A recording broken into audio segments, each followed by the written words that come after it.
لیکن آج تم لوگوں نے اپنی بھوک، اپنے بچوں کی بھوک، اپنی نیند سب قربان کر کے ایک اجنبی کو کھانا دیا ہے۔ تم لوگ اس کے حقدار ہو۔ میں نے کہا کہ نہیں اماں، یہ آپ کا ہے، آپ ہی رکھیں، آپ کی امانت ہے۔ تو وہ روتے ہوئے بولی کہ نہیں بیٹا، یہ اب تمہارا ہے، میں تمہیں اپنی خوشی سے یہ دے رہی ہوں۔ تم لوگ اپنے حالات بہتر کرو، اپنے گھر کو بساؤ، اپنے بچوں کا مستقبل بناؤ اور مجھے بس اس گھر میں رہنے دو، میں کہیں نہیں جانا چاہتی۔ میں نے ان کے قدموں کو چھوا اور کہا کہ ہم آپ کو کیوں جانے دیں گے، آپ تو ہماری ماں ہیں، ہم نے آپ کو پایا ہے، اب آپ کہیں نہیں جائیں گی۔ ہم سب رو رہے تھے، وہ بھی رو رہی تھی، لیکن اس دن جیسے ہمارے گھر کی فضا بدل گئی تھی۔ غربت کے اندھیرے میں پہلی بار امید کی ایک کرن جاگی تھی، اور وہ کرن کسی خزانے سے نہیں بلکہ ایک بوڑھی ماں کے دل سے نکلی تھی۔ وہ رات ہماری زندگی کی سب سے مبارک رات تھی۔ اس رات میں نے اپنے گھر کے ہر کونے میں سجدہ کیا اور اللہ کا شکر ادا کیا۔ میری بیوی کے آنسو نہیں رکے، وہ بار بار کہہ رہی تھی کہ بلال، ہم پر اللہ کا کرم ہو گیا ہے۔ ہم نے شکرانے کے نوافل ادا کیے، گھر میں خوشی کی ایک عجیب سی لہر دوڑ گئی تھی۔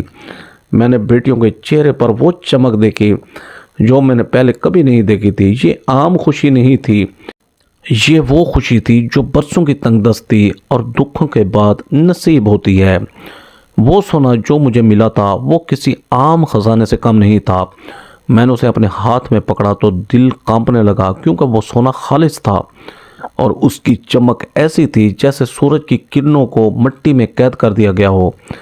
میں نے سوچا یہ اللہ کی دین ہے، اس کا شکر ادا کرنا میرا فرض ہے۔ میں نے فیصلہ کیا کہ اب ہمیں بہت سمجھداری سے کام لینا ہے، کیونکہ اگر یہ بات باہر نکل گئی تو لوگ ہمارے پیچھے پڑ جائیں گے اور سب کچھ چھین جائے گا۔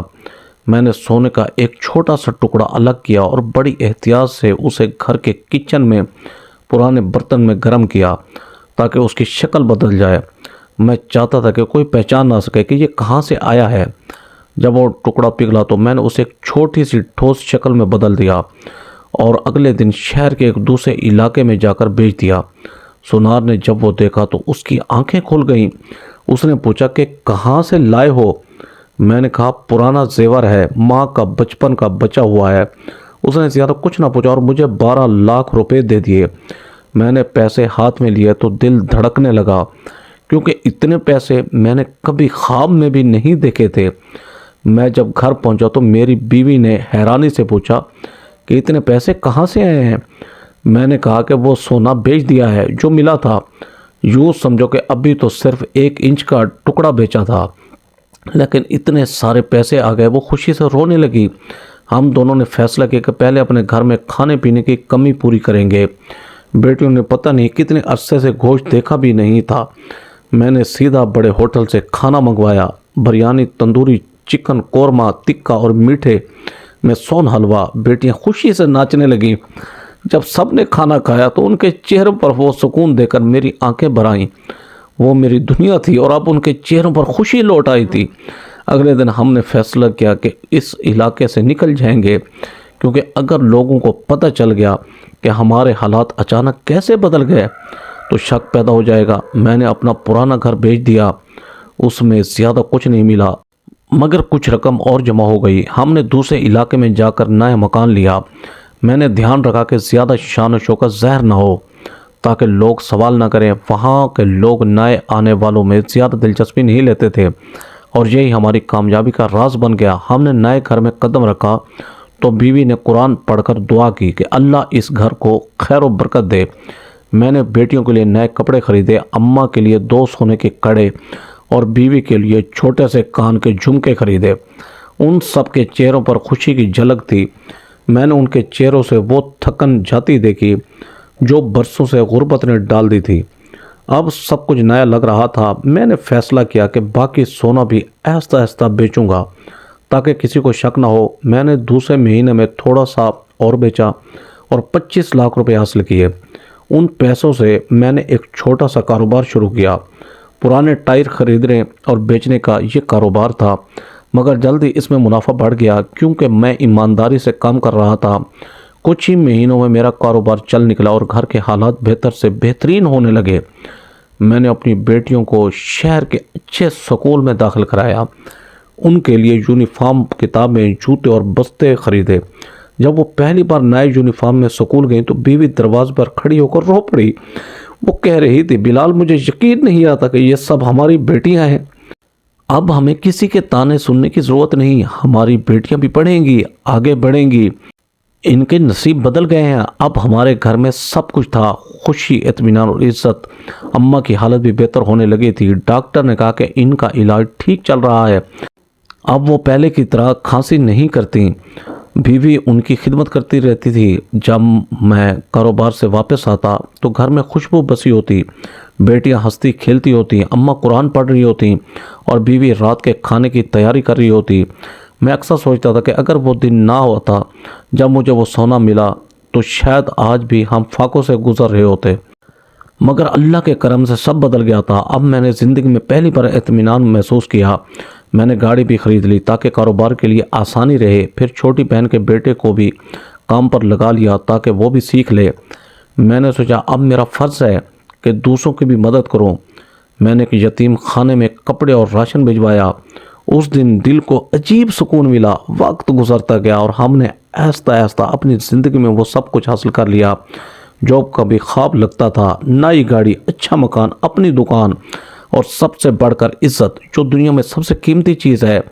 اب لوگ ہمیں دیکھ کر کہتے تھے کہ بلال بہت محنتی آدمی ہے، قسمت نے اس پر مہربانی کی ہے۔ کسی کو یہ نہیں پتا تھا کہ ہماری قسمت کیسے بدلی۔ میں نے کبھی کسی کو وہ بات نہیں بتائی کیونکہ میں جانتا تھا کہ ہر نعمت کا راز چھپانا ہی بہتر ہے۔ میں نے بیٹیوں کے لیے مستقبل کے خواب بننا شروع کیے، ان کی تعلیم مکمل کرائی اور ان کے لیے اچھے رشتے ڈھونڈنے لگا۔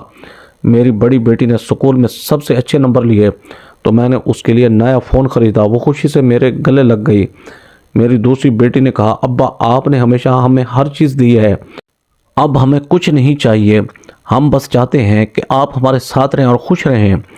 میں نے اماں کے علاج کے لیے شہر کے بڑے ہسپتال میں اپائنٹمنٹ لی۔ ڈاکٹر نے کہا کہ اب وہ پہلے سے بالکل بہتر ہے، مگر احتیاط ضروری ہے۔ میں نے اماں کے لیے ایک آرام دہ کمرہ بنوایا جہاں وہ قرآن پڑھتی اور تسبیح کرتی رہتی۔ وہ اکثر کہتی، بلال بیٹا اللہ نے تجھے عزت دی ہے، مگر ہمیشہ یاد رکھنا کہ یہ سب عارضی ہے، اصلی دولت ایمان ہے۔ میں ان کی بات سنتا اور دل ہی دل میں ان کی دعاؤں کا شکر ادا کرتا، کیونکہ میں جانتا تھا کہ انہی کی دعاؤں نے ہمیں اس مقام تک پہنچایا ہے۔ اب میرا گھر کسی جنت سے کم نہیں تھا۔ صبح بیٹیاں سکول جاتی، دوپہر کو ہنستی مسکراتی واپس آتی، بیوی چائے تیار رکھتی، اماں دعائیں دیتی، میں شام کو کام سے لوٹتا تو سب کے چہرے روشن ہوتے۔ میں نے زندگی میں پہلی بار محسوس کیا کہ محنت کے بعد جب اللہ کی رحمت شامل ہو جائے تو دنیا بدل جاتی ہے۔ میں کبھی کبھار رات کو چھت پر جا کر آسمان دیکھتا اور سوچتا کہ وہ رات جب میں نے سونا پایا وہ میری تقدیر کا موڑ تھی، لیکن اس موڑ پر پہنچنے کے لیے میں نے کتنی دعائیں کی تھیں، کتنے روزے رکھے تھے، کتنی راتیں جاگ کر گزاری تھیں۔ میں نے ہمیشہ ایمانداری سے محنت کی تھی، کبھی کسی کا حق نہیں مارا تھا اور شاید اسی کا صلہ مجھے ملا تھا۔ اب میری خواہش تھی کہ اپنی بیٹیوں کو اس قابل بنا دوں کہ وہ خود کسی کے سہارے کی محتاج نہ رہیں۔ میں نے ان کے لیے سکول کے بعد کمپیوٹر کلاسز لگوا دی اور کہا کہ زندگی میں علم سب سے بڑا خزانہ ہے۔ سونا چاندی سب ختم ہو جاتے ہیں مگر علم انسان کو ہمیشہ بلند رکھتا ہے۔ بیٹیاں میری باتوں کو دل سے سنتی اور وعدہ کرتی کہ وہ میرا نام روشن کریں گی۔ زندگی اب سکون سے گزر رہی تھی، اماں کی صحت بہتر تھی، بیوی مطمئن تھی، بیٹیاں خوش تھیں اور میں جب صبح کاروبار کے لیے نکلتا تو دل میں عجیب سا اطمینان ہوتا۔ میں نے اپنے رب کا شکر ادا کیا کہ اس نے مجھے وہ سب دیا جس کا میں نے کبھی خواب بھی نہیں دیکھا تھا۔ میں اب اکثر مسجد جاتا، نماز پڑھتا اور خاموشی سے دعا کرتا کہ میری یہ نعمتیں ہمیشہ قائم رہیں اور میرے گھر میں کبھی دکھ نہ آئے۔ یوں لگتا تھا جیسے میری زندگی کے سارے غم اب دھوپ میں بادلوں کی طرح چھٹ گئے ہوں۔ ہر روز ایک نئی روشنی کے ساتھ صبح ہوتی تھی اور میں ہر دن شکر ادا کرتا تھا کہ اللہ نے مجھے وہ زندگی دی جو کبھی میرے لیے ایک خواب تھی۔ اماں اب ہمارے ساتھ ہی رہتی ہیں، ان کی حالت پہلے سے بہت بہتر ہے۔ جب ان کا علاج شروع ہوا اور انہیں سکون ملا، اچھا کھانا ملا تو وہ خود ہی سنبھل گئیں۔ اب وہ اکثر مسکراتی رہتی ہیں، ان کے چہرے پر وہی روشنی لوٹ آئی ہے جو پہلے کبھی تھی۔ میں روز دیکھتا ہوں کہ وہ چائے کے ساتھ بیٹھ کر بیٹیوں سے باتیں کرتی ہیں، کبھی انہیں دعائیں دیتی ہیں، کبھی ان کے لیے کہانیاں سناتی ہیں۔ ان کی آنکھوں میں اب کوئی پریشانی نہیں ہوتی، ان کے چہرے پر سکون لکھا ہوا ہے۔ لیکن ایک بات آج تک میرے دل میں ہے کہ ان کا بیٹا کبھی واپس نہیں آیا۔ وہ جس کے لیے اماں ہر روز دعائیں کرتی تھیں، وہ جس کے لیے راتوں کو جاگتی تھیں، وہ اب کہیں گم ہو گیا ہے۔ شاید قسمت نے ہمیں ملایا تھا تاکہ ہم ان کے بڑھاپے کا سہارا بن جائیں، کیونکہ اب وہ ہمیں ہی اپنا سب کچھ سمجھتی ہیں۔ میں نے کئی بار ان سے پوچھنا چاہا کہ کیا آپ کو بیٹے کی یاد آتی ہے، مگر انہوں نے کبھی جواب نہیں دیا۔ وہ بس چپ ہو جاتی ہیں اور نظریں جھکا لیتی ہیں۔ اب اماں کی زندگی ہمارے ساتھ ہی گزر رہی ہے۔ وہ ہماری بیٹیوں کو اپنے پوتیاں کہہ کر بلاتی ہیں، ان کے لیے دعائیں کرتی ہیں، ان کے ساتھ کھیلتی ہیں۔ بیوی ان کی خدمت میں کبھی کوتاہی نہیں کرتی۔ کبھی کبھی اماں رات کو جاگ کر خاموشی سے آسمان کی طرف دیکھتی ہیں جیسے کسی کو یاد کر رہی ہوں، مگر پھر پلٹ کر سجدے میں چلی جاتی ہیں اور دیر تک دعا کرتی ہیں۔ ان کے بیٹے کا ذکر اب کبھی زبان پر نہیں آتا، جیسے وہ کسی پرانے خواب کی طرح کہیں مٹ گیا ہو۔ شاید اب وہ خود بھی نہیں چاہتی، کیونکہ انہیں اب ایک نیا گھر مل چکا ہے، ایک نیا سہارا مل چکا ہے۔ اب ان کا سکون ہم ہے، ان کی دنیا ہم ہے، اور ان کی دعائیں میں سب کچھ بہتر ہو گیا ہے۔ دوستو، ایسے سبق و سٹوری ویڈیو دیکھنے کے لیے ویڈیو کو لائک کریں، ہمارے چینل شوکت وائس کو سبسکرائب کر کے بیل آئیکن کو دبا کر آل پر کلک کر دیں تاکہ آپ کو ہر آنے والی نیو ویڈیو کا نوٹیفیکیشن سب سے پہلے ملے۔ Thanks for watching. اللہ حافظ۔